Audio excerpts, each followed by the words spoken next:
Now, if we have a very strong belief in our subconscious mind, which to me is right here in the gut, that I'm not good enough and I don't deserve, then it's going to be extremely difficult for us to create a life that really works in all categories. Now you see, no matter what the circumstances, we are only dealing with a thought. I don't believe in giving power to outer effects. We may think that being broke is the problem. I see this as the outer effect of an inner problem.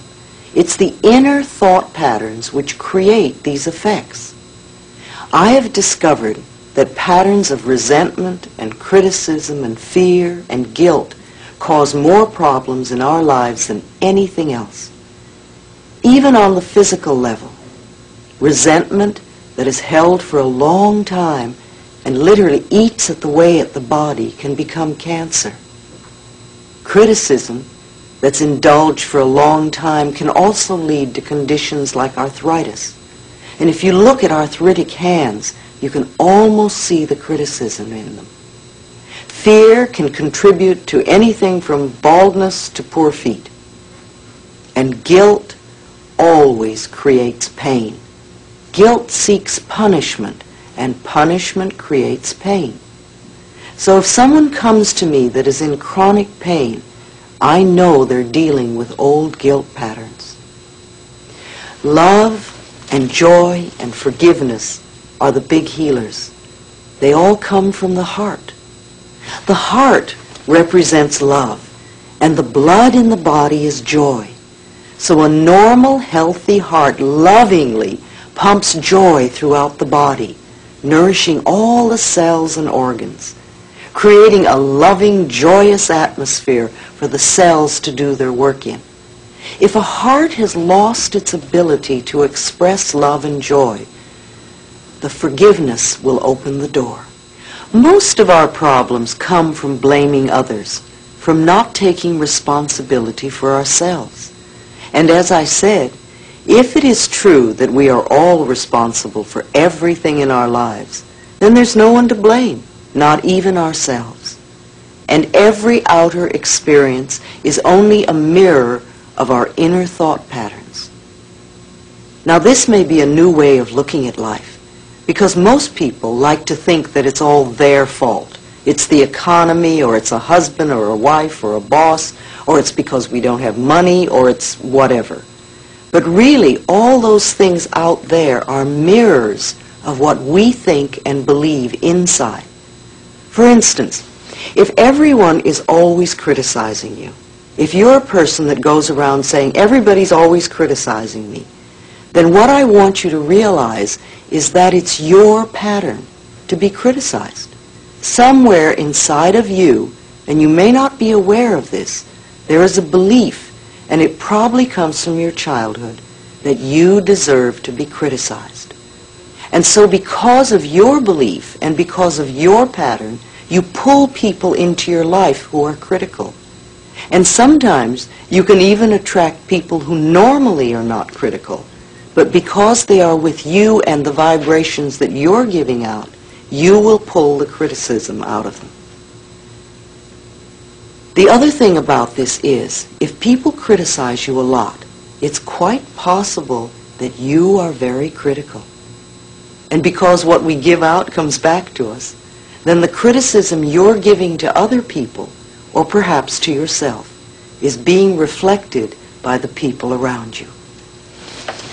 So one of the first things I like to do with people when there is a problem is to have them begin to say, I am willing to change the pattern in my consciousness that is creating this condition. I'm going to repeat that because it's very important. When you have a problem you wish to change, begin by saying to yourself, I am willing to change the pattern in my consciousness that is creating this condition. This simple sentence begins to get things moving. The universal power, the universal energy, the law of mind, your subconscious mind, is constantly responding to every thought you think and every word you speak. So the moment we make the smallest shift in consciousness, our experience begins to change. It's your pattern, it's my pattern. We all have patterns we're working with. And as I said, most of the patterns we have come from the time we were 3 to 5 years old. These are our beliefs about life, our life scripts. However, we can change our attitudes towards the past and these life scripts. We are never stuck. You know, it's really very foolish to punish ourselves in the now because of some hurt in the past. To be hurt once is one thing, but then to continuously punish ourselves because of it is very sad and very unfulfilling. It's important that we dissolve resentment now, because it can cause so many problems in the future. I've often said that to people. Do it before we're under the threat of the surgeon's knife. You see, then we have to deal with panic too. It's much easier to do it now. We have a choice of choosing to be a helpless victim and really believing it's all hopeless. And if we do, the universe will support us in that belief. And then all we do is go down the drain. Can you see how powerful we are? Our thoughts create our experiences. If I want to think that I'm unlovable, then I will be lonely for the rest of my life, because I will prove my beliefs. However, if I want to change that belief into thinking that I am always surrounded by love and my life is full and rich, then that is what my life will become. My life will have to become a mirror of my inner experiences. So one of the things we want to do is to begin to release the pain of the past, to let it go, and to be willing to forgive. Do you know, the Course in Miracles says that all illness comes from a state of non-forgiveness, and that whenever we are ill, we need to look around to see who it is we need to forgive. Now, this does not necessarily mean condoning poor behavior, because I agree there are many people who behave poorly. Forgiving means to release our stuff on it and let ourselves be free and the other person be free. We understand that the people who mistreated us are also in pain, that they are doing the best they can, coming from the knowledge and awareness and understanding that they have at that particular point in time and space. I've learned over the years that there is only one thing to teach, and that is love. I teach people to love themselves in the here and now as they are.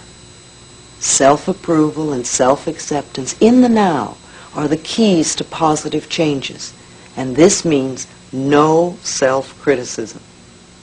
In order to change our life on the outside, we must change inside. At least be willing to change ourselves. You don't have to know how to do this. Just be willing. We'll work on the hows. Remember, and I'm going to say this often, every thought we think and every word we speak is being responded to by the universal energy. So the moment we say we're willing, it's amazing how the universe begins to help us. It brings us what we need. You see, there is a part of you that is ready to make an enormous change, and this is why you have created me in your life.